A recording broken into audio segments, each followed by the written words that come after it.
So this is the guest bedroom.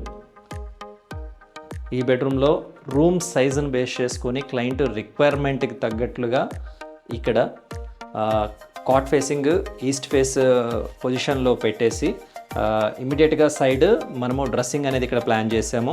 So ఇక్కడ cot కానీ dressing కానీ ఇవన్నీ కస్టమైజేషన్లో కలర్ చాయిస్కి తగ్గట్టుగా క్లయింట్ చాయిస్కి తగ్గట్లుగా మనం ఇక్కడ డిజైన్ చేసామండి. దాంతోపాటు ఈ సైజ్ ఆఫ్ రూమ్లో కూడా ఒక వర్క్ స్టేషన్ వచ్చింది, డ్రెస్సింగ్ వచ్చింది, వార్డ్రోబ్ వచ్చింది, లాఫ్ట్ వచ్చింది, కాట్ కూడా ఫిట్మెంట్ అయ్యేటట్టుగా మనం డిజైన్ చేసి ఎగ్జిక్యూట్ చేసాము.